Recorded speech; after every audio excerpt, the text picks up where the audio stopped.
할렐루야. 대강절 두 번째 주일 주일 예배에 사랑하는 우리 좋은애 가족분들께 문안드립니다. BC주의 사적 모임 및 비필수 이동 금지령이 내년 2021년 1월 8일 자정까지 연장 조치가 되므로 앞으로 크리스마스 주일 예배를 포함하여 4주간의 주일 예배와 송구영신 예배 그리고 신년 주일 예배까지 함께 모여서 예배를 드리기 어렵게 되었습니다.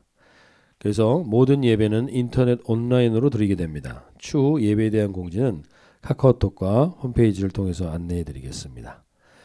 연말 연시 가족들과만 보내는 특별한 시간이기도 하지만 주은혜 교회 가족으로서 서로의 얼굴을 보지 못하는 아쉬움들이 있어서 우리 김혜경 집사님이 전체 카톡창에 공지에 안내해 드렸던 것처럼 성탄주일에 주은혜 가족분들 한 가정 한 가정이 보내드린 MR에 맞추어서 찬송가 125장 천사들의 노래가를 함께 부르며 예수님의 이 땅에 오심을 기념하는 의미 있는 시간을 가질 수 있기를 바라며 그렇게 촬영된 영상으로 함께 반가운 얼굴을 보며 은혜를 나누기를 소원합니다.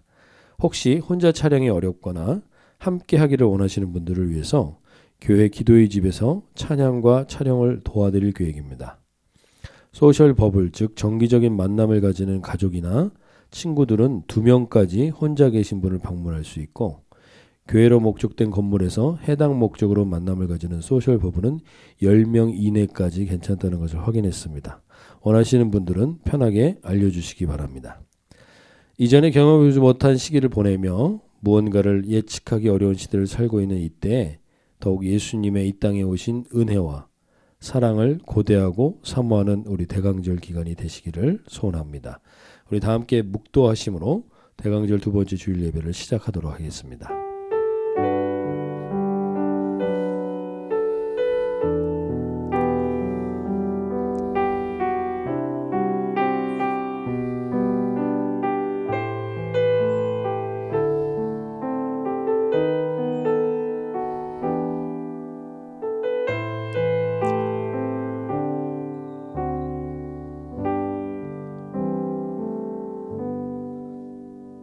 너희는 약한 손을 강하게 하며 떨리는 무릎을 굳게 하며 겁내는 자들에게 이르기를 굳세어라 두려워하지 말라 보라 너희 하나님이 오사 보복하시며 갚아주실 것이라 하나님이 오사 너희를 구하시리라.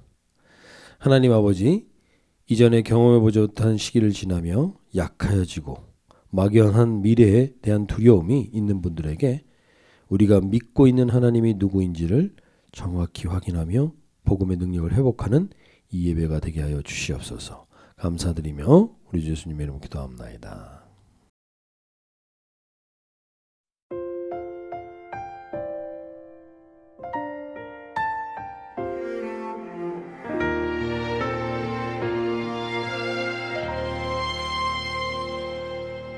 나는 하나님을 예배하는 예배자입니다.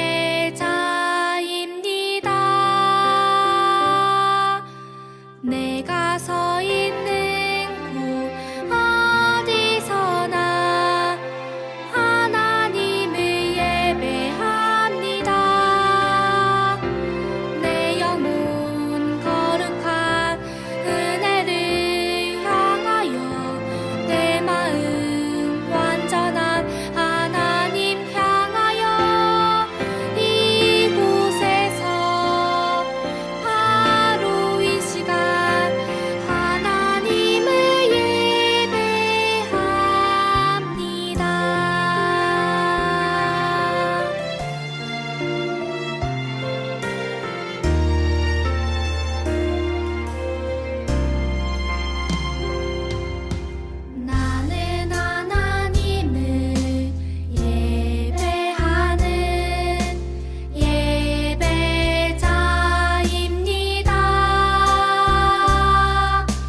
함께 찬송가 96장 예수님은 누구신가 찬송하시겠습니다.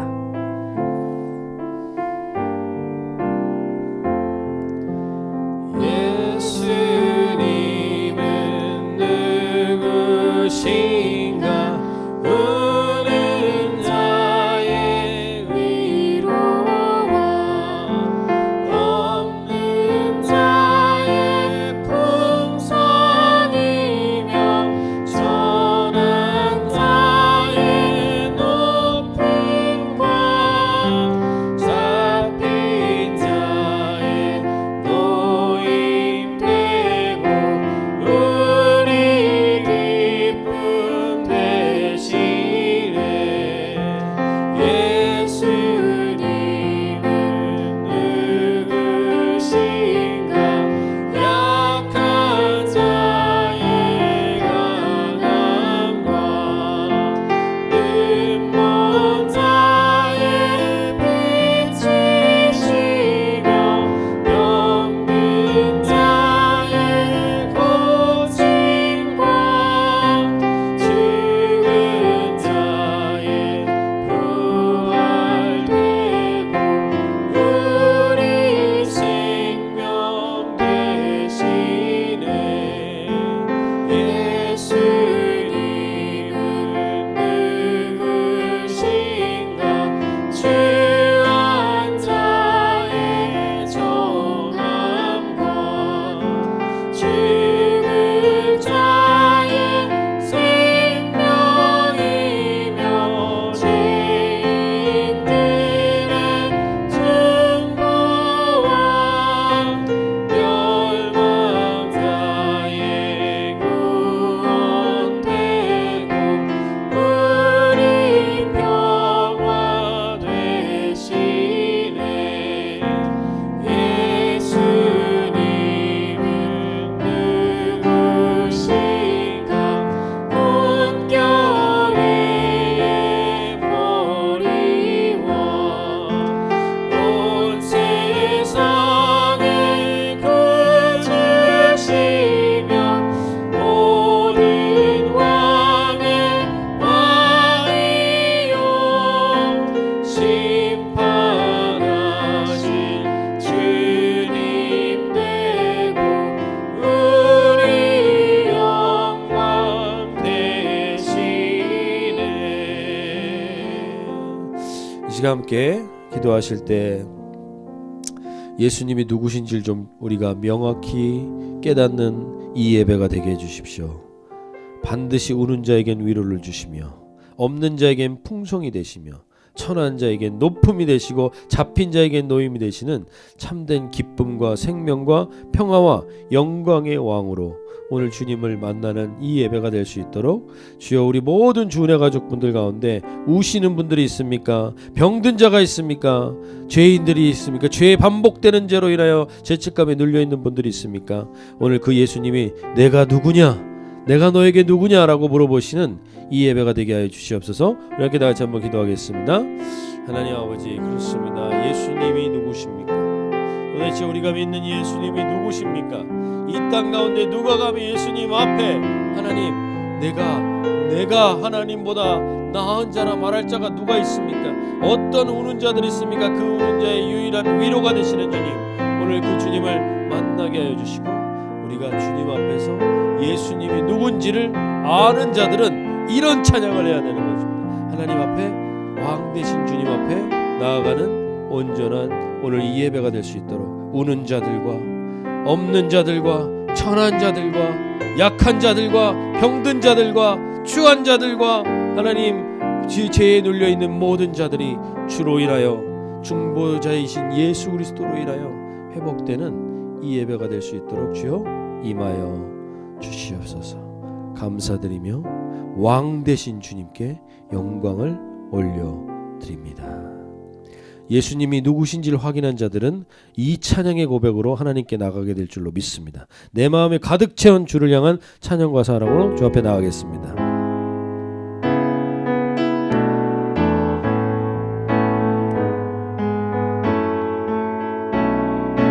내 마음을 가득 채운 주 향한 찬양과 사랑 어떻게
가득 채운 주 향한 찬양과 사랑 어떻게 표현할 수 있나. 수많은 찬양들로 그만 표현할 길 없어 다시 고백합니다. 주 사랑해요. 온 맘 다하여 말로 다 할 수 없어. 주 사랑해요. 찬양 받아 주소서. 수많은 멜로디와 찬양들을 드렸지만 다시 고백하기 원하네. 주님이 나의 사랑 삶의 중심 되시오니 그 찬양합니다.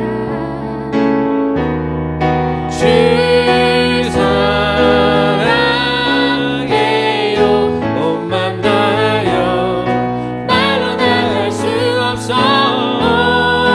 주 사랑해요. 찬양 받아 주소서. 주님 사랑 다시 고백하는 새날 주신 감사해요. 주님 사랑 다시 고백하는 주신 감사해요. 주님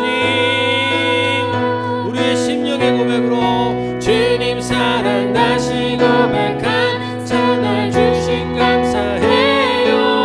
주님께 합당한 주님 사랑 다시 고백하는 새날 주신 감사해요. 주 사랑해요. 온 맘 다하여 말로 다 할 수 없어. 주 사랑해요. 찬양 받아 주님 사랑합니다. 주 사랑해요. 주 사랑해요. 온 맘 다하여 말로 다 할 수 없어. 주 사랑해요. 찬양 받아 주소서. 우리 영광의 박수를 하나님께 올려드리겠습니다. 하나님, 우리 모든 주은혜 가족분들의 가정마다 하나님 이 찬양받기에 합당하신, 박수받기에 합당하신 하나님을 오늘 온전히 만나는 이 예배가 되게 해달라고 우리 한 번만 더 기도하겠습니다. 내 마음에 가득한 모든 것을 하나님, 세상으로 가득한 모든 것이 비워지게 해주시고 주를 향한 찬양과 사랑으로 가득 채울 수 있는 이 예배가 되게 하여 주시옵소서. 주님, 우리의 삶의 중심에 내가 성전인데 이 성전 안에 잡다한 모든 것들을 이제 깨끗하게 정결하게 치우고 주님을 향한 찬양과 경배와 사랑으로 가득 채우는 이 예배가 되게 해달라고 함께 다 같이 한번 기도하겠습니다. 하나님 아버지 감사합니다. 우리 가운데 주님 사랑해요. 주 사랑 다시 고백하는 그 새날을 주심을 감사합니다. 매일매일 우리에게 새날의 기회를 주심을 감사합니다. 하나님께 이 감사가 우리가 끊이지 않는 모든 주은혜 가족분들 가정될 수 있도록 주여 합당한 찬양과 영광을 하나님께만 올려드리게 하여 주시옵소서. 하나님 아버지, 우리가 예수님이 누구인지 정확하게 알게 하여 주심을 감사드립니다.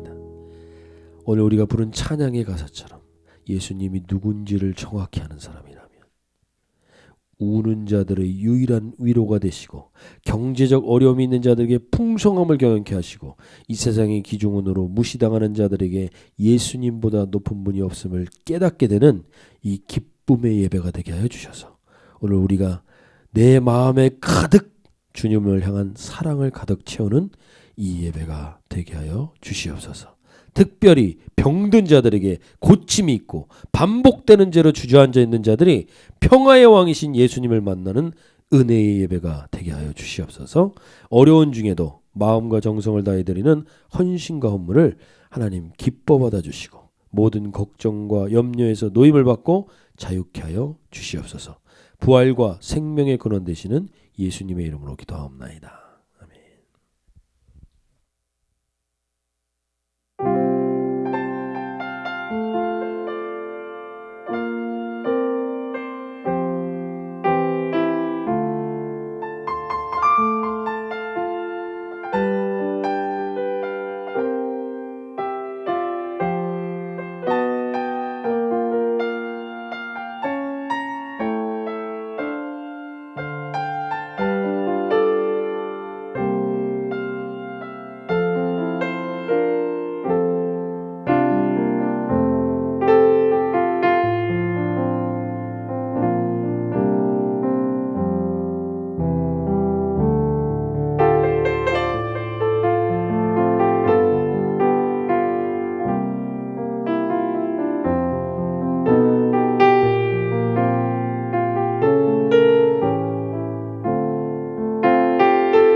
here I am, living in a really good house. But God's ark is just sitting inside of a tent. Oh, what should I do? Should I make a temple for him, Prophet Nathan? Oh, King David, you should do what you think is for the best. Dear Nathan, relay my exact words to King David. I have never had a problem with living inside of a tent for all these past years. I have never asked any of the former leaders to build me a temple, nor will I ask David to. I am in David's corner, and I am protecting him and blessing him at all times. There will come a time when I will build a temple, but this will be after David dies. I will use David's son to build my temple and also love him, bless him, and never leave his side. David's successors will ultimately endure and rule forever.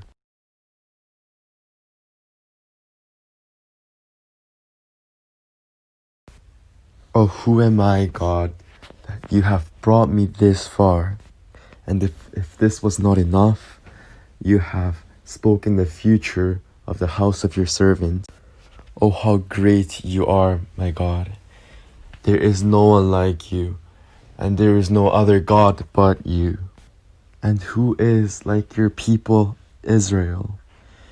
You have chosen one nation, and you have promised us to lead us to the land of freedom. You have established us to become your people forever. So Lord, keep forever the promise that you have made, so that your name can be praised up high. And with your blessing, the house of the servants will be blessed forever. Dear God, thank you for another wonderful day that we get to spend at home with their family. Lord, we have learned from this passage that you are a God of blessing. Lord, thank you for giving us your promise of love forever, and thank you for leading us out of temptation and taking each step together and helping us find the way to life.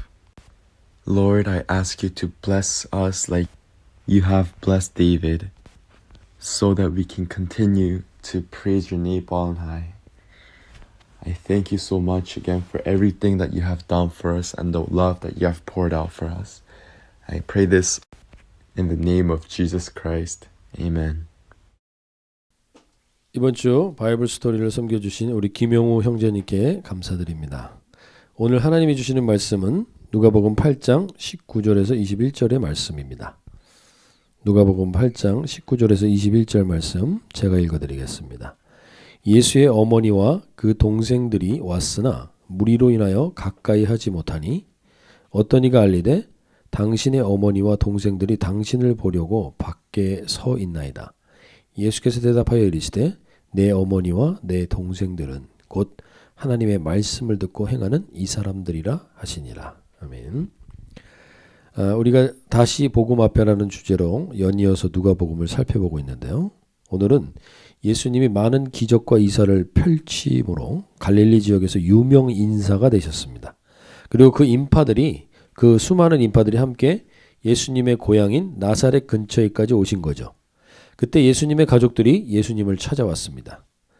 마태복음과 다른 역사학자들의 기술에 의하면 예수님의 가족은 요셉 마리아 그 부모를 예수님의 부모로서 육신의 부모로서 요셉 마리아를 중심으로 해서 자녀들이 대략 7명이 있었다고 합니다. 즉 예수님의 형제들이라고 할 수 있는데 예수님이 제일 장남이었고 밑으로 시몬, 야고보, 유다, 요셉이라는 남자 동생들이 있었고 이들의 이름은 성경에 나와 있습니다. 그 외에 여자 동생도 2명이 있었다고 추정됩니다. 그리고 예수님의 육신적인 아버지였던 요셉이 일찍 세상을 떠나서 예수님은 이른 나이에 집안의 가장이 되어서 목수일을 하시면서 30세까지는 가정을 돌보시는 일을 했다고 합니다. 그러니까 30세라는 나이가 지금은 젊은 나이죠. 우리가 평균 연령이 80세니까. 그래서 30세는 젊은 것인데 저희가 저희 교회도 뭐 30대 가정들 보면 다 청년이잖아요. 40대까지도 청년인 느낌인데 그러나 예수님 당시의 평균 연령은 45세 전후였습니다. 그렇게 따져보면 30세는 그렇게 젊은 나이가 아닙니다. 즉 가족들을 부양하는데 꽤 오랜 시간의 책임을 다하셨다는 거죠. 지금으로 따지면 한 50대 후반에서 60대가 되는 겁니다. 그때까지 가족들을 돌보시고 이제 30세 이후에 예수님은 공생애를 시작하십니다. 오늘 갑자기 집을 나간 이 큰형인 예수님이 돌아오지 않고 떠도는 소문만 들리는 겁니다. 그래서 성경 속에서도 이런 표현이 나오죠. 형이 미쳤나? 가족은 돌보지 않고 뭐 하는 거지? 그러다가 동네에 마리아의 아들이요 야고보의 형이요 오빠인 예수님이 나타났다고 하니까 가족들이 찾아온 겁니다. 그래서 찾아온 가족들에게 예수님이 근데 이렇게 얘기하시는 겁니다. 누가복음 8장 21절. 좀 너무나 당황스러운 말씀을 하신 거죠. 예수께서 대답하여 이르시되 내 어머니와 내 동생들은 곧 하나님의 말씀을 듣고 행하는 이 사람들이라 하시니라. 예수님이 본인의 가족관에 대해서 명확하게 얘기해 주시는데 내 가족은 혈통으로 되는 게 아니라 말씀을 듣고 행하는 것이 있어야만 내 가족이 된다라고 생각하는 그런 뉘앙스의 말씀을 하시는 거죠. 그래서 말씀 듣고 행하는 사람이 예수님의 가족이 되는 조건이구나. 우리가 좀 착각할 수도 있습니다. 그런데 잘 보십시오. 말씀대로 행하는 것이 그렇게 쉬운 일입니까? 우리가 노력하면 되는 것입니까? 우리의 노력으로 가족이 될 수 있는 것처럼 착각하게 되고 이로 인해서 우리는 다시금 유대 율법주의자들과 같이 종교적인 행동을 강조하게 될 수도 있습니다. 근데 여기서 말씀을 듣고 행한다라는 원어의 표현은요. 포이에오라는 단어를 썼는데 이 단어는 단순히 어떤 행동만을 의미하는 게 아닙니다. 무엇인가를 반복적으로 연습하고 행동한다. 즉 반복적으로 훈련해서 행한다라는 의미의 헬라어는 플라소라는 헬라어를 씁니다. 이 플라소는 연습하고 반복하는 행동이에요. 모양이 이렇게 생겨있죠. 이게 헬라어인데 이게 플렉티스라는 영어의 어원이 되는 겁니다. 이 플라소에서. 그래서 이 단어가 영어의 플렉티스의 어원처럼 연습하고 반복 행위를 하는 그 행동을 말하는 단어는 이 플라소를 쓰는데 오늘 본문에서 예수님이 사용하신 하나님의 말씀을 듣고 행한다라는 이 행함의 단어는요. 포이에오라는 단어를 써요. 이 포이에오는 머물게 하기 위해서 짓거나 뭔가를 만드는 행동이에요. 여기서 파생된 단어가 포이에마라는 단어예요. 아마 들어보신 분들도 있을 거예요. 예술하시는 분들은 이 포이에마가 바로 작품, 걸작품이라는 뜻이거든요. 헬라어로. 그래서 작품을 보면서 포이에마 이 사람들 좀 헬라어 아는 척하는구나 이렇게 생각하시면 되는 거죠. 포이에마라는 건 포이에오에서 나오는 건데 즉 예수님이 하나님의 말씀을 듣고 행한다는 표현은 연습하고 반복해서 계속 그 말씀대로 행동하는 것을 의미하는 프랙티스의 개념이 아니라는 것이죠. 제가 이번 주에도 우리 청년들하고 교제를 하면서 말씀을 읽으면 읽을수록 이 행위에 대한 고민 때문에 오히려 더 자유하지 못하다라는 그런 나눔을 가졌던 적이 있는데 왜냐하면 말씀을 읽고 그대로 지키기 위해서 연습하고 반복하는 것이 쉽지 않고 자주 넘어지고 관심이 다른 것에 더 많기 때문에 그로 인해서 자기를 자책하게 되고 더 자유롭지 못하게 된다는 그런 나눔을 가졌었습니다. 저도 뭐 그런 경험이 다 있죠. 저도 그렇고 지금도 그렇고 마치 사도 바울이 이렇게 고백한 것과 비슷한 겁니다. 사도 바울도 이렇게 고백했습니다. 오라 나는 공고한 사람이로다. 이 사망의 몸에서 누가 나를 건져내랴. 내가 말씀을 지키려고 하는데 그러면서 로마서 7장 25절에서 가로 부분은 빼놓고 그 앞에 가로 전제가 있는데 그 전제 이후에 이렇게 얘기하죠. 그런즉 내 자신이 마음으로는 하나님의 법을 육신으로는 죄의 법을 섬기노라. 즉 이것은 말씀을 지키기 위한 반복적인 행동을 하다 보면 우리는 철저하게 실망하게 된다는 겁니다. 아 공고한 사람이구나 나는. 사도 바울도 실망했다는 거죠. 말씀을 지키려고 애쓰면 애쓸수록 실망이 너무 커집니다. 그것을 지키지 못하는 자신의 모습을 깨달으면서 마음으로는 하나님의 법을 따르고 싶은데 육신으로는 죄의 법을 따르는 자신의 연약함 앞에서 실망이 커진다는 겁니다. 그러니까 말씀을 프랙티스 하듯이 정력하고 반복하는 행위를 하면 나의 행위로 말미암은 실망이 더 커지게 되는 겁니다. 그러면서 나는 예수님의 가족이 아닌가? 라는 의심까지 가지게 될 수도 있죠. 그럼 어떻게 하나님의 말씀을 행하는 것이 예수님의 가족이 되는 것인가? 그것이 로마서 7장 25절에서 아까 가로로 빈칸이 바로 이거로 채워지는 겁니다. 함께 한번 읽어보면 좋겠습니다. 우리 주 예수 그리스도로 말미암아 하나님께 감사하리로다. 그런즉 내 자신이 마음으로는 하나님의 법을 육신으로는 죄의 법을 섬기노라.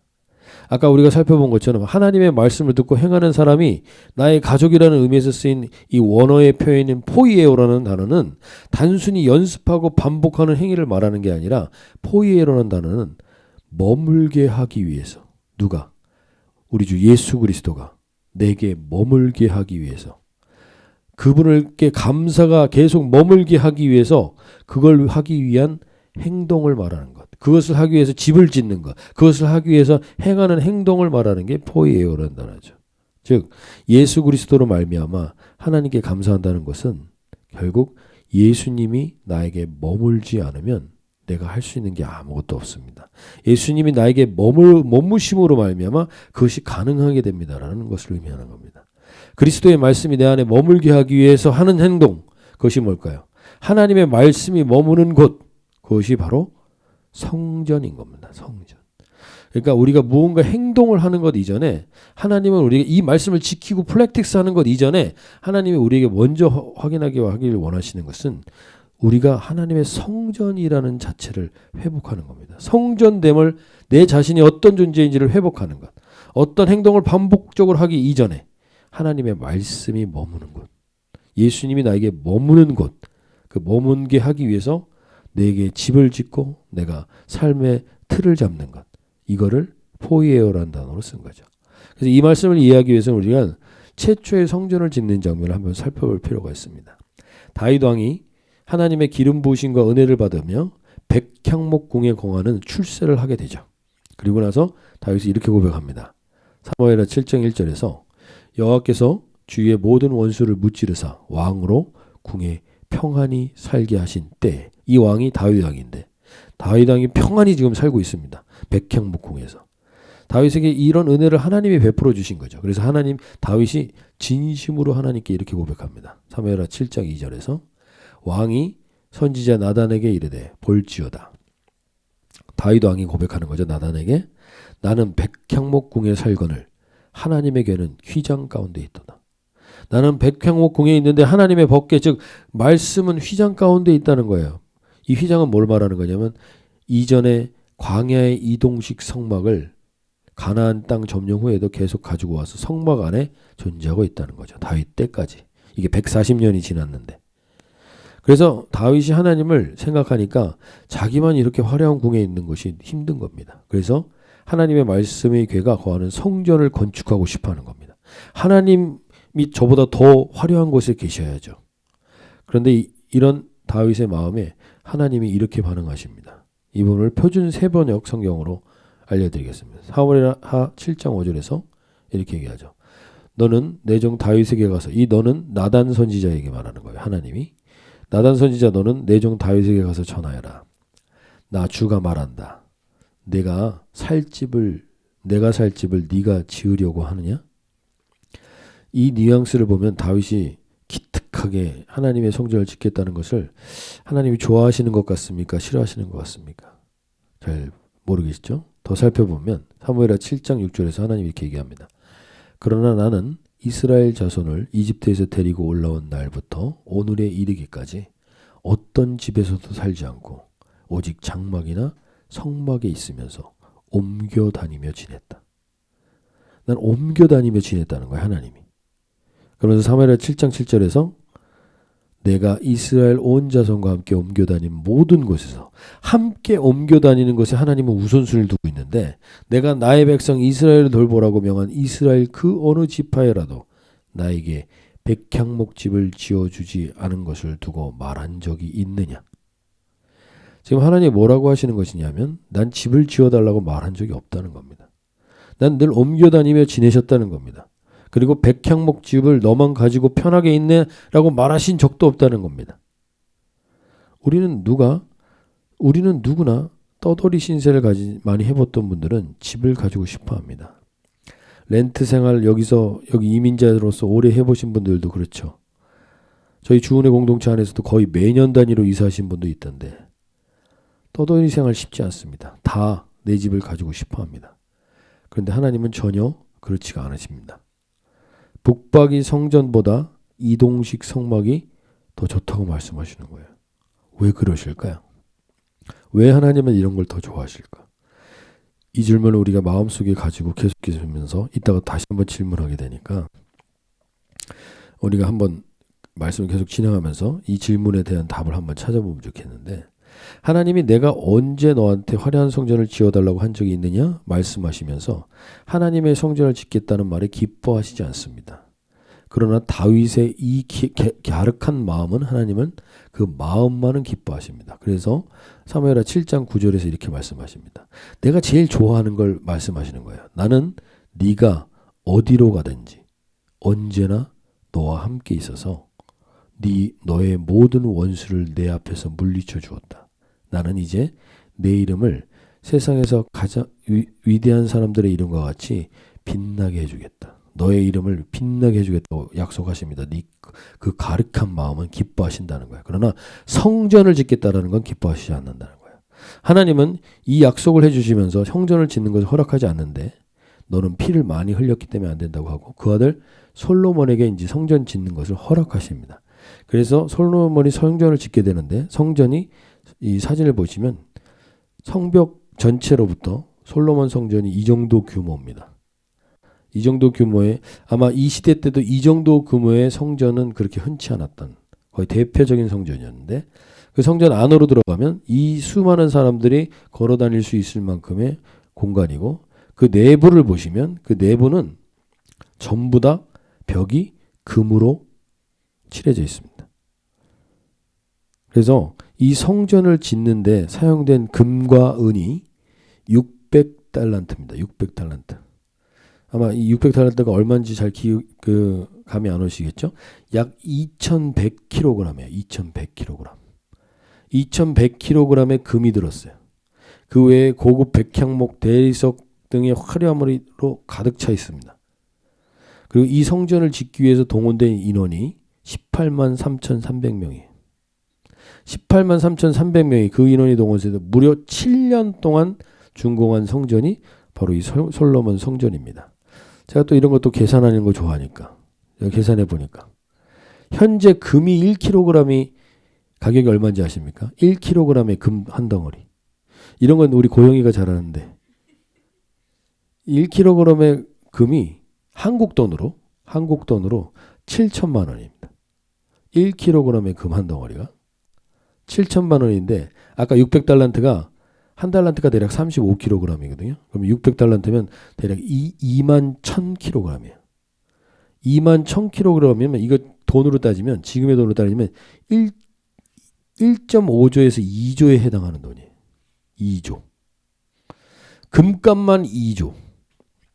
그리고 18만 3천 명 너무 힘드니까 18만 명 하루 일당을 10만 원으로만 해서 18만 명 쳤을 때 하루에 들어가는 돈이 180억. 그걸 7년 동안 지었으니까 뭐 계산하다가 제가 지쳤습니다. 계산하고 좋아하는데도 진짜 하루에 180억 1년 300일로만 따져서 또 5조인데 5조. 그걸 7년 걸렸으니까 35조. 그러니까 대략 여기는 이 성전 하나가 짓는데 거의 40조에서 50조가 넘는 돈이 들어간 거야. 지금으로 따지면. 계산이 어려울 만큼 엄청난 규모의 돈이 들어간 성전입니다. 이 시대 역사문헌에 따르면 이렇게 화려한 성전이 주변에 없었다고 해요. 이 정도로. 금으로 아예 발랐으니까 벽을. 그러니까 이런 대단한 성전을 하나님이 얼마나 기뻐하셨을까. 하나님이 그다지 기뻐하시지 않고 957년에 지었던 이 솔로몬 성전을 586년에 바벨론에 의해서 완전히 파괴시켜 버리십니다. 바벨론에 의해서 파괴되기 전에 예레미야는 이 성전에 대해서 이렇게 얘기합니다. 예레미야 7장 3절에서 이것이 주님의 성전이다. 주님의 성전이다. 주님의 성전이다 하고 속이는 말을 너희는 의지하지 말라. 이것이 성전이 아니라는 겁니다. 그러면서 하나님은 바벨론에 의해서 이 성전부터 무너뜨리고 바벨론은 이 솔로몬 성전의 금을 채취하기 위해서 이 성전을 점령하자마자 불을 지릅니다. 불 질러서 녹아내린 금들을 다 바벨론 땅으로 가져갑니다. 이후에 수르바벨 성전은 더 초라하게 지어졌지만 또 전쟁에 와서 무너지고, 그리고 예수님 시대 때는 이두메인이었던 헤롯 왕이, 즉 유대인이 아닌 사람이 로마의 지배 권력에 힘을 빌붙어서 유대 지역을 다스리게 될 때 이방인인 자신이 유대인들을 다스리게 되니까 그 유대인들의 마음을 사기 위해서 솔로몬 성전을 재건한다라는 명목으로 헤롯 성전을 46년 동안 짓게 됩니다. 그 헤롯 성전을 보면서 제자들이 하는 고백에서 우리는 왜 하나님이 성전을 짓는 것을 싫어하셨는지 그 해답을 좀 찾아볼 필요가 있습니다. 그 제자들에게 예수님이 이렇게 이 제자가 이 성전을 보고 이렇게 이야기합니다. 마가복음 13장 1절에서 예수께서 성전을 떠나가실 때 제자들 가운데서 한 사람이 예수께 말하였다. 선생님 보십시오. 얼마나 굉장한 돌입니까? 얼마나 굉장한 건물입니까? 그러니까 이 성전을 보면 그냥 감탄이 절로 나온다는 거죠. 야, 여기 이게 하나님이야. 예수님의 제자들이 이 성전을 보면서 감탄하니까 그 화려함과 웅장함이 감탄하는 모습을 보면서 예수님이 이렇게 말씀하십니다. 마가복음 13장 2절에서 예수께서 그에게 말씀하셨다. 다 표준 세번역으로 지금 말씀드리고 있습니다. 너는 이 큰 건물들을 보고 있느냐? 여기에 돌 하나도 돌 위에 남지 않고 다 무너질 거다. 그러니까 성전만 저어놓으면 하나님은 다 무너뜨린다는 거예요. 화려한 집으로 만든 북박이 성전은 하나님이 반드시 무너뜨린다는 거예요. 왜 이렇게 화려한 성전은 하나님이 무너뜨리실까? 왜 예레미야는 이것이 성전이 아니라고 얘기한 겁니까? 왜 그럴 걸까요? 하나님이 북박이 성전이 아니라 우리와 함께 옮겨 다니시는 이동식 성방을 좋아하는 이유는 바로 하나님은 우리가 죄인된 우리가 분명히 안목의 정력과 이생의 자랑을 만족시켜주는 이 성전을 만드는 순간 이 성전 건물이 하나님인 것으로 착각하게 될 것을 알게 있었기 때문입니다. 모든 유대인들은 이 성전에 절을 했습니다. 하나님께 절을 한 게 아니라 이 성전에 절했습니다. 성전과 하나님을 동일시한 거예요. 그래서 하나님은 그걸 아셨기 때문에 그 성전을 짓겠다고 하는 그들의 마음을 그렇게 기뻐하시지 않은 겁니다. 수백 조를 들여서 성전을 짓는 것을 다윗에게 허락하지 않고 탐탁하게 여기시지 않았던 첫 번째 이유는 그렇게 돈 들여, 그렇게 정성을 다 들여 너희가 그것을 만들면 반드시 그 성전을 하나님보다 더 사랑하게 되고 그 성전을 하나님이라고 할 것이 뻔하기 때문에. 그래서 이 성전을 하나님처럼 섬기던 사람들에게 예수님은 분명히 말씀하신 겁니다. 돌 하나도 돌 위에 남지 않게 반드시 무너뜨리신다. 왜냐하면 하나님이 아닌 것을 하나님이 기뻐하지 않는 행동을 하면서 하나님이 기뻐할 거라고 착각하기 때문에. 첫 번째 뭐라고 말씀드렸습니까? 우리의 애씀, 우리의 열심, 우리의 의로움의 행동으로 화려해 보이는 그 무언가를 하나님이라고 하고 엉뚱한 것을 성전이라고 할 것이 뻔하게 하나님은 화려한 북박이 성전을 기뻐하시지 않습니다. 그리고 반드시 돌 위에 돌 하나도 남지 않게 깨뜨려 버리셨습니다. 빛나는 것이 하나님이 아니라고, 세상에서 위험 있어 보이는 외관이 성전이 아니라고 하나님 분명히 우리에게 말씀하시는 겁니다. 이 코로나 시기에 하나님이 우리에게 다시 한번 확성기로 말씀하시는 것을 우리가 들을 수 있어야 됩니다. 두 번째는 이것입니다. 이사야서 1장 12절에서 너희가 나의 앞에 보이러 오지만 누가 너희에게 그것을 요구하였느냐? 나의 뜰만 밟을 뿐이니라. 그러면서 이사야서 1장 13절에 이렇게 얘기하죠. 다시는 헛된 제물을 가져오지 말아라. 다 쓸모없는 것들이다. 분향하는 것도 나에게는 역겹고 초하루와 안식일과 대회로 모인 것도 참을 수 없으며 거룩한 집회를 열어놓고 못된 짓도 함께 하는 것을 내가 더 이상 견딜 수가 없다. 두 번째 이유는 뭐냐면 안식일에만 와서 종교적 행위를 하면서 안식일에만 이 장소에 와서 종교적 행위를 하면서 신앙 있는 척하면서 밖으로는 못된 짓을 계속하는 것이 역겹다고 말씀하시는 거예요. 즉 북박이 성전을 네가 반드시 만들어 놓으면 하나님이 거기에만 계신 것처럼, 하나님이 일주일에 한 번 거기에만 계시고 나의 삶에는 전혀 관여하지 않는 것처럼, 나의 옮겨 다니는 현장에는 하나님이 안 계시고 그 북박이 성전에만 하나님을 묶어둘 것이 뻔하기 때문에 하나님이 성전을 만드는 걸 기뻐하시지 않는 겁니다. 나머지 일주일은 내 맘대로 살고 못된 거 다 하고 하나님은 거기 계시다. 거기 계시다. 할 것이기 때문에 하나님은 화려한 성전을 짓지 말라고 한 겁니다. 이 두 가지 하나님이 가장 싫어하는 겁니다. 하나님은 일주일에 한 번 만나는 종교적 장소에 거기에 계시다. 그리고 화려한 성전, 그 화려함과 위엄 때문에 그 성전 자체가 하나님이라고 착각하는 이 두 가지를 하나님이 가장 싫어하는 겁니다. 왜냐하면 그것이 우상이기 때문이죠. 이런 종교적 행동을 하나님은 역겹다고 분명히 말씀하십니다. 나는 절대 화려한 성전에만 계시고 거기에 제한된 분이 아닌 하나님이라는 걸 하나님은 지금 강력하게 말씀드리는 겁니다.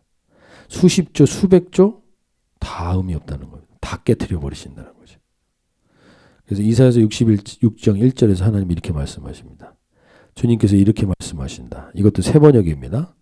하늘은 나의 보좌요, 땅은 나의 발받침대다.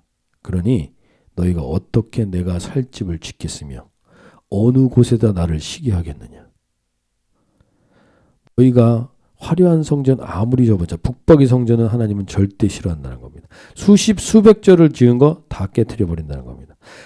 많은 교회가 수십조를 들여서 교회 건물을 짓다가 다 무너지고 다 깨지고 다 나눠지는 겁니다. 하나님 기뻐하시지 않으니까. 그래서 이사야서 66장 2절에서 이렇게 말씀하십니다. 주님의 말씀이시다. 나의 손이 이 모든 것을 지었으며 이 모든 것이 나의 것이다. 겸손한 사람, 회개하는 사람, 나를 경외하고 복종하는 사람, 바로 이런 사람들을 내가 좋아한다. 즉 하나님은 이 겸손하고 회개하고 나를 경외하는 이 사람들과 옮겨 다니시는 것을 가장 좋아하시고 그것이 바로 성전이라고 말씀하십니다. 그래서 사도 바울은 참된 성전의 가치를 알게 되면서 이렇게 말하죠. 고린도전서 3장 16절에서 함께 한번 읽어볼까요? 여러분은 하나님의 성전이며 하나님의 성령이 여러분 안에 거하신다는 것을 알지 못합니까?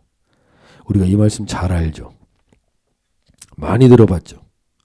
그러나 하나님의 성전이라는 것을 하나님이 이렇게 강력하게 얘기하시는 이유는 너희가 수천조의 돈을 들이는 어떠한 것보다도 나에게 가장 중요한 성전이라는 가치, 너희와 함께 옮겨 다니는 걸 나는 가장 기뻐하신다는 걸. 왜냐하면 성령이 거하는 성전이 바로 너희이기 때문에 라고 말씀하시는 겁니다. 우리가 하나님의 성전으로서 이 말씀을 그냥 암송하고 있는 자체가 아니라 내가 내 안에 성령님으로 인하여 내가 이렇게 가치 있는 존재이구나, 이걸 깨닫게 될 때 우리가 성전임을 알게 되는 겁니다. 이걸 먼저 알아야 우리는 내가 무엇인가 말씀대로 사는 것, 그것은 그 다음 문제인 겁니다. 솔로몬 성전과도 바꾸지 않는, 어떠한 이 세상의 어떠한 화려한 것과도 바꿀 수 없는 진정한 참된 성전을 바로 우리라고 하나님이 말씀하시는 겁니다. 그 가치를 깨닫고 그 성령이 머무는 성전의 가치를 명확히 할 때 거기에 합당한 행동을 하게 되는 것, 이것이 예수님의 가족이 되는 포이에오라는 행동을 말하는 겁니다. 내가 누군지를 아는 겁니다. 반복적으로 자기 신의 행위로 말씀을 지키려고 했던 사도 바울은 그 성전됨을 깨닫고 나서 자기는 오호라 공고한 자라고 했던 그가, 나는 이제 더 이상 그 오호란 공고한 자의 자리에 멈추지 않는다, 머물러 있지 않는다는 거죠. 왜냐하면 내 안에 성령이 머무는 성전의 가치를 깨닫고 나서는 이렇게 고백하는 겁니다. 로마서 8장 37절, 이번 한 주간 우리가 붙들고 가게 묵상하며 성전됨을 회복하는 말씀으로 이 말씀을 붙들기 원하는데요. 로마서 8장 37절에 보면, 그러나 우리는 이 모든 일에서 우리를 사랑하여 주신 그분을 힘입어서 이기고도 남습니다. 솔로몬 성전보다 더 가치 있는 존재라고 나에게 말씀해 주시는 그 주님의 사랑을 힘입어서 나는 이기고도 남습니다. 그러면서 로마서 8장 38절 말합니다. 나는 확신합니다. 죽음도 삶도 천사들도 권세자들도 현재일도 장래일도 능력도. 그러면서 로마서 8장 39절 함께 한번 읽어볼까요? 높음도 깊음도 그 밖에 어떤 피조물도 우리를 우리 주 예수 그리스도 안에 있는 하나님의 사랑에서 끊을 수 없습니다. 이걸 깨달을 때 우리는 참된 성전임을 회복하게 되고, 내가 참된 성전임을 회복하는 것을, 그래서 그 주님이 머무는 장소, 그 말씀이 머무는 장소가 되게 될 때 우리는 하나님 예수님의 가족이 되는 겁니다. 우리는 그런 로얄 패밀리임을 우리가 알아야 되는 겁니다. 우리가 무슨 행동을 하기 전에 가장 먼저 우리가 어떤 존재인지, 수백조 원을 들어간 어떤 건물보다도 너가 성전으로, 하늘이 나의 보좌여 땅에 나의 발등상인 성령 하나님이 머무는 곳이라는 것을 깨달으며 그 깨달음 앞에 합당한 행동을 하는 것, 그것이 예수님의 가족에게 하나님이 요구하는 행동인 겁니다. 그분을 힘있고 이기고도 남고 피조물의 가치 때문에, 어떤 피조물의 가치 때문에도 흔들리지 않게 될 때 우리는 담대히 주님의 가족됨을 누리게 되는 것입니다. 이번 주간 제가 개인적으로 새벽 기도를 하면서 하나님이 저에게 주신 마음이 그것입니다. 성전 회복, 성전 회복. 이 성전이 회복된 사람들이 예수님의 로얄 패밀리가 되는 겁니다. 제 자신부터 돌아보면서 이 하나님의 성전들이 너무 많이 무너져 있다는 겁니다. 이 성전 안에 우리는 너무 잡다한 것들을 많이 채우고 있다는 겁니다. 성전의 가치를 모르기 때문에. 세상에 유명한 가문, 세상에 유력한 사람들을 보면서 기죽어 있거나 부러워하고 자신의 초라함에 불만을 가지고 있는 사람들이 너무 많다는 겁니다. 내가 누구인지를 몰라서. 마치 이조백자를 쓰레기통으로 쓰고 있는 것처럼 이 성전에다가 어리석게 쓰레기들을 채우고 있는 우리들의 모습을 하나님이 깨닫게 하셨습니다. 그래서 우리가 지금 성령 하나님이 우리에게 말씀하는 겁니다. 이 세상에 어떤 피조물 앞에 기죽어 있느냐? 너가 내가 거하는 성전이라는 것을 알라. 2020년 이 한 해가 가기 전에 우리가 이 성전됨의 가치를 깨닫고 회복하는 우리 모든 주은혜 가족분들이 되시기를 간절히 소원합니다. 그러면 이 성전됨을 위해서 우리가 무엇을 회복해야 온전히 성전됨이 회복되는가? 첫 번째가 금촛대입니다. 성전 안에는 반드시 이 금촛대가 있습니다. 이건 뭐냐면 7개의 촛대인데 여기에는 성령의 조명을 말하는 겁니다. 성령 하나님의 조명. 그건 뭐냐면 성령님이 지혜와 계시와 모략과 재능과 찬양과 하나님을 경외하게 하는 영이라는 거예요. 즉 모든 생각 속에 성령님을 머물게 하는 거예요. 성령님 내 생각 속에 머물러 주십시오. 초대하는 거예요. 성령님 내 마음 속에 머물러 주십시오. 초대하는 거예요. 이게 금촛대예요. 두 번째는 반드시 이 성전 안에 있는 게 언약궤입니다. 이 언약궤는 이 안에는 하나님이 모세에게 주셨던 십계명 돌판과 그리고 아론의 쌍난 지팡이 그리고 매일 양식을 공급하셨던 만나 항아리가 이 언약궤 안에 들어있습니다. 이걸 다 설명하기 오늘은 시간이 없으니까 오늘의 핵심은 포이에오, 아까 그 단어가 뭐죠? 머물기 위해서 짓거나 만드는 행동이라고 그랬어요. 말씀이 육신이 되신 예수님이 머물게 하기 위해서 내가 그분에게 시간을 내어드리는 것, 그 말씀을 보는 그 시간을 가지는 것, 그것이 하나님이 이 언약궤가 회복되는 거라고 말씀하시는 거예요. 세 번째로 우리가 성전으로서 회복되어야 되는 게 분향단입니다. 이건 뭐냐면 하나님께 올려드리는 향기로운 기도인데 이 기도의 핵심은 먼저 나를 태워 올려드리는 거예요. 내가 원하는 것을 하나님께 막 강구하는 게 아니라 나를 먼저 태우는 거예요. 그래서 주님과 내 속에 있는 깊은 것까지, 아주 깊은 것까지 나누는 그것이 향기로운 기도라는 거예요. 이 기도를 해야 되는 거죠. 네 번째는 진설병입니다. 이건 지금 보시는 것처럼 12개의 떡덩어리가 양쪽으로 6개로 나눠져 있어요. 이 첫 번째 이 진설병의 목적은 교제입니다. 주변에 배고픈 자, 굶주린 자가 없도록 하는 나눔을 의미하는 겁니다. 예수님은 참된 진설병으로서 자기가 참된 진설병임을 보여주신 것이 오병이어의 기적입니다. 예수님과 함께 있는 자들에게 굶게 하는 일이 없게 한다는 거예요. 절대로 성전된 우리는요, 받는 거에만 익숙하시면 절대 성전이 아닌 거예요. 하나님의 성전은 반드시 내게 있는 것을 나누어줘서 주변에 굶게 하는 자들이 없게 하는 거예요. 이게 하나님의 성전됨을 회복하는 겁니다.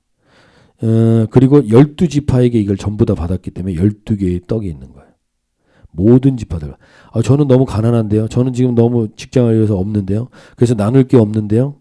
그렇게 생각하시는 분들도 반드시 나눌 수 있는 게 있다는 거예요. 네가 성전인데 하나님이 안 주겠냐는 거예요. 그래서 하나님의 성전됨을 우리가 회복할 때 내게 있는 것을 나누는 것. 우리가 이 한 해를 마무리하면서 이 나눔이 필요한 곳이 어디인지, 우리가 갑이 되고 누군가 을에게 나누어주는 그런 거 말고 형제 자매가 되어서 함께 우리에게 있는 게 흘러가게 하는 거예요. 이게 바로 하나님이 내 안에 머물게 될 때 우리 안에 자연스럽게 나오는 행동들이 되는 겁니다. 성령 하나님이. 그래서 우리가 2020년 한 해를 마무리하면서 꼭 권해드리고 싶은 것은 성전 기도회로 한 해를 마무리하시기 바랍니다. 성전 기도회라는 건 교회의 성전에 와서 기도하는 걸 말하는 게 아닙니다. 오늘 제가 말씀드렸죠. 누누이 말씀드렸던 게 뭐예요? 우리가 성전이라는 거예요. 우리가 성전이고 우리가 기도하는 것은 기도의 집이에요. 기도의 집. 내가 성전이에요. 그래서 내가 수백 조와도 바꿀 수 없는 하나님의 사랑과 임재가 있는 성전인데 그 가치를 모르고 금초대 언약궤 분향단 진설병도 없이 살아왔던 내 2020년의 한 해를 돌아보면서 내 성전 안에 접다하게 끼어있는 모든 것들을 이제 청소하고 조용히 한 해를 돌아보는 시간을 내면의 성전을 청결케 하는, 그리고 성령님의 조명이 나에게 완전히 회복되고 나의 생각과 마음을 다스려주는, 말씀이 육신이 되신 예수님의 말씀이 나에게 하시는 말씀이 들릴 때까지 그 성전을 온전히 성전됨을 회복하는 그 시간을 꼭 2020년이 지나가시기 전에 가지실 수 있길 바랍니다. 그래서 나는 집에서 이게 가능해. 그럼 집에서 하시면 좋겠지만 대부분 집에서는 하기가 어려워요. 내 생활에 흔적이 남아있고 해야 될 일들이 남아있는 곳이기 때문에. 그래서 지성소 공간을 만들기 원하는데 그것이 바로 우리 기도의 집입니다. 그래서 기도의 집을 이제 2020년 이제 얼마 남지 않았는데 이곳에 12시간 이상 오픈해 놓고자 합니다. 그래서 누구든지 오셔서 자기 혼자 오든지 아니면 부부가 오든지 아니면 가족들이 같이 와도 좋은데 자기들만이 하나님을 독대할 수 있는 시간을 미리 저에게 연락을 주시면 저희가 스케줄링해서 한 사람 한 사람 하나님이 독대할 수 있는 시간들을 여기다 만들어 놓고자 합니다. 그래서 2020년 한 해가 가기 전에 반드시 나의 성전됨을 회복하는 그러한 시간이 꼭 되시기를 바랍니다. 그리고 또 한 가지 꼭 권면해 드리기를 원하는 건 이제 2021년부터 내가 성전인데 성전됨을 누리지 못하는 이유가 뭐냐면 하나님과 동행하는 시간들이 너무 없기 때문에 그래요. 하나님이 내게 머무는, 성령이 머무는 시간들을 기록하지 않기 때문이에요. 그래서 저희가 이제 2021년 초에는 가이드라인을 드릴 텐데 다른 데서는 이걸 영성일기라고도 하는데 우리는 예수님 성령님과 동행하는 동행일기라고 했으면 좋겠어요. 그래서 동행일기를 매일 쓰는 것을 이제 권면해 드립니다. 그래서 그것은 좀 더 자세한 내용들은 나중에 알려드리도록 하고요. 우리가 그래서 가장 중요한 건 성전됨을 회복하는 겁니다. 우리가 모든 일에 하나님 로마서 8장 37절 말씀 말하죠. 내가 성전됨을 확인하는 순간 우리는 이 모든 일에서 우리를 사랑하여 주신 그분을 힘입어 이기고도 남습니다. 나는 확신합니다. 죽음도 삶도 천사들도 권세자들도 현재일도 장래일도 능력도 높음도 깊음도 그 밖에 어떤 피조물도 우리 주 예수 그리스도의 사랑, 예수 그리스도 안에 있는 하나님의 사랑에서 끊을 수 없습니다. 라는 이 성전됨을 회복하실 때, 성령 하나님이 머무실 때, 말씀 안에 머물 때, 기도에 머물 때 우리의 인생 가운데 하나님이 나를 어떠한 가치로 만드신 성전임을 회복하게 되는 일이 우리 모든 주원의 가족분들에게 있기를 소원합니다. 우리 사랑하는 나의 아버지 찬양을 하시면서 하나님, 내가 오늘 다시금 이 세상 가운데 나의 존재가 참 무가치해 보이고 내가 아무것도 아닌 것처럼 느껴진다면 하나님은 예수님 말씀하십니다. 너는 내가 나의 영이 거하는 성전이라고. 그리고 이 성전됨을 아는 자들, 그래서 그 주님이 머물게 하기 위해서 삶의 행동을 하는 자들, 그 사람들은 나의 패밀리다고, 나의 가족이라고 예수님 말씀하십니다. 하나님, 그래서 우리는 하나님을 아버지라고 부르는 겁니다. 이 권세 있는 성전됨을 회복하는 권세를 이 찬양을 통해서 선포하고 우리가 2020년 마무리하기 전에 성전이, 우리의 온전한 성전이 회복되는 우리의 은혜를 주시옵소서. 우리 함께 다 같이 한번 찬양하고 기도하겠습니다.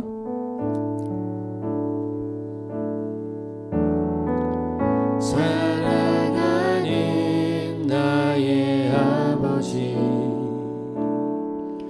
이름 높여드리리.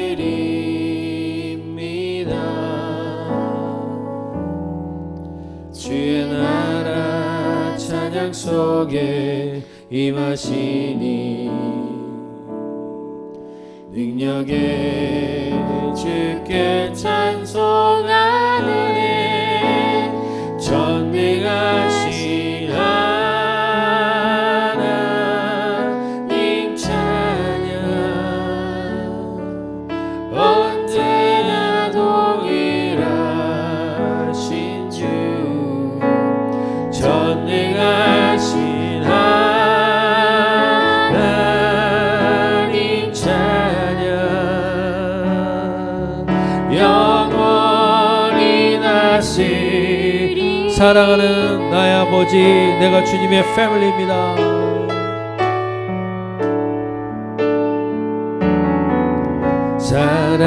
사랑하는 나의 아버지 이름 높여드립니다. 주의 나라 찬양 속에 임하시니 능력의 주께 찬송하네 전능하신 하나님 찬양 언제나 동일하신 주 전능하신 하나님 찬양 영원히 다시 오직 나 주의 이름을 높이는 성전이 되게 해주시옵소서. 나 주의 이름 높이니 나 주의 이름 높이니 하늘 높이 들린 깃발처럼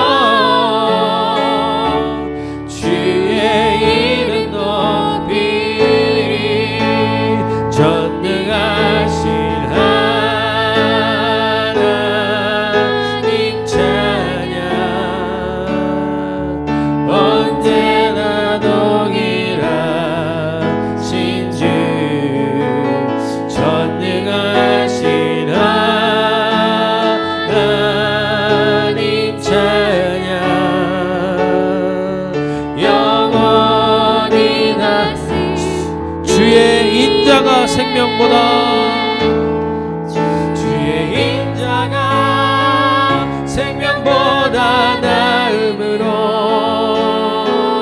내 입술이 여호와를 찬양하리 내 평생에 주를 찬양하며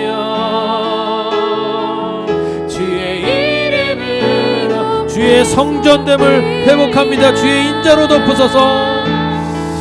주의 인자가 생명보다 나음으로 내 입술이 여호와를 찬양하리 내 평생에 주를 찬양하며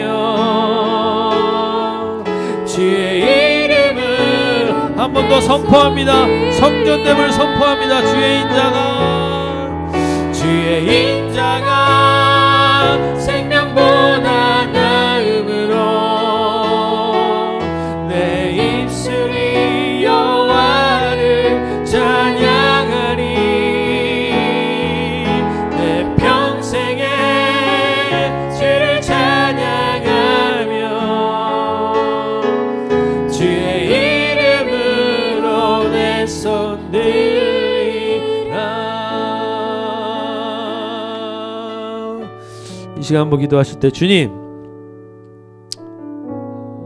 세상은 우리를 되게 초라하고 우습게 여기지만 하나님은 말씀하십니다. 수백조 수천조 들여서 성전 만드는 거 하나님 다 깨버리신다고 말씀해요. 난 그걸 기뻐하지 않아. 나는 너와 옮겨 다니는 나는 너 안에 거하는 너의 너는 성령의 전이니 너는 성전이라고 말씀하십니다. 하나님, 내가 이 성전에서 너무나 엉뚱하고 분주하고 채우지 말아야 될 걸 채웠던 것들이 있다면 오늘 우리가 하나님 이 예배 가운데 그 모든 성전을 정결케 하는 시간들이 되게 하여 주시고, 내가 예수님의 패밀리로서 가문에 합당한 삶을 살아가는 그 인생들이 회복되는 이 시간 되게 하여 주시옵소서. 내가 누군지를 정확히 알게 해주셔서 이 세상 가운데, 이 사탄 가운데, 어둠 가운데 선포하는 성전됨을 회복하는 이 예배가 되게 해달라고 우리 함께 다 같이 한번 기도하겠습니다. 하나님 아버지, 그렇습니다. 주님, 그렇습니다. 우리가 하나님의 성전입니다. 하나님, 주의 영이 머무는 성전입니다. 하나님, 하나님은 나에게 어떤 가치를 두고 계신지 수천 절을 드린 솔로몬 성전도 다 깨버리시는 하나님께서 우리에게 말씀하십니다. 나는 너는 절대 깨트리지 않는다. 너는 깨트리지 않는다. 하나님 말씀하시는 겁니다. 하나님, 우리 가운데 그 성전됨을 회복하는 온전히 하나님의 하나님 되심을 드러내는, 오늘 전능하신 하나님을 드러내는 오늘 모든 우리 주은혜 가족분들 될 수 있도록 은혜 베푸시고 함께하여 주시옵소서.